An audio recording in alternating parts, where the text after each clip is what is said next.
নমস্কাৰ। ৰিচৰা মাৰ্ডাৰ। প্ৰথমে পত্নী মনিকাৰ প্ৰাণ ল'লে দীপাংকৰে, তাৰ পাছত দীপাংকৰে কৰিলে। মনিকা দীপাংকৰৰ ঘটনা জানিলে বুকু কঁপি উঠিব আপোনাৰ। এক চাঞ্চল্যকৰ ঘটনা। মেট্ৰ' ষ্টেচনৰ ট্ৰেকত জাপ দি নিজৰ জীৱন শেষ কৰিলে দীপাংকৰ চৰকাৰৰ নামৰ এজন ব্যক্তিয়ে। জানিব পৰা মতে ৰিচৰা এটা ভাড়া ঘৰত পত্নীক হত্যা কৰি পলাই আহিছিল দীপাংকৰ।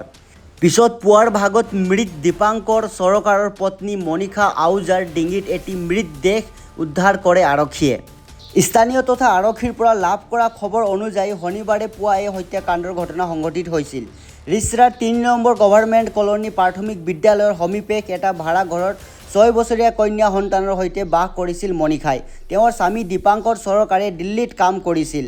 কেইদিনমান পূৰ্বে দীপাংকৰ ৰিচৰাৰ ঘৰলৈ আহিছিল। শুকুৰবাৰে নিশা প্ৰতিবেশীসকলে ঘৰটোৰ পৰা বিকট চিঞৰ বাখৰৰ শব্দ শুনিবলৈ পাইছিল। আজি পুৱা ঘৰটোৰ পৰা কোনো লোক ওলোৱা সোমোৱা নাছিল।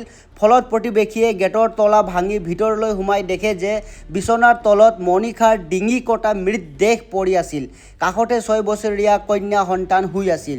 খবৰ পাই পশ্চিম বংগৰ ৰিচৰা থানাৰ আৰক্ষী ঘটনাস্থলীত উপস্থিত হৈ মৃতদেহ উদ্ধাৰ কৰে।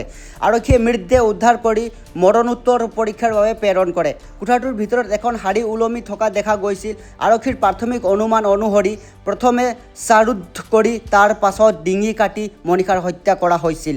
ঘটনাৰ পিছৰে পৰা মৃত মহিলাগৰাকীৰ স্বামী নিখোজ হৈ আছিল। কিন্তু পিছত বেলগাছিয়া মেট্ৰ' ষ্টেচনৰ চৰম সিদ্ধান্ত গ্ৰহণ কৰা ব্যক্তিজনৰ পৰিচয় পোহৰলৈ অহাৰ লগে লগে এই ভয়ংকৰ ঘটনাটো স্পষ্ট হৈ পৰে।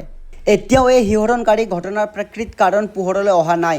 যদিও আৰক্ষীৰ প্ৰাথমিক ধাৰণা অনুসৰি বিবাহ বহিৰ্ভূত সম্পৰ্কৰ বাবে এই হত্যাকাণ্ড সংঘটিত হ'ব পাৰে। উল্লেখ্য যে কলকাতাৰ মেট্ৰ'ত পুৱা আৰু আবেলি দুবাৰকৈ চৰম সিদ্ধান্তৰ চেষ্টা ঘটনাৰ বাবে মেট্ৰ' সেৱা ব্যাহত হৈ পৰে। পত্নীক হত্যা কৰি বেলগেছিয়া ষ্টেচনত জাপ দিছিল দীপাংকৰে। মেট্ৰ' ষ্টেচনৰ পৰা সংকটজনক অৱস্থাত দীপাংকৰ চৰকাৰক RG কৰ চিকিৎসা মহাবিদ্যালয়লৈ লৈ যোৱা হয় যদিও চিকিৎসকে তেওঁক মৃত বুলি ঘোষণা কৰে।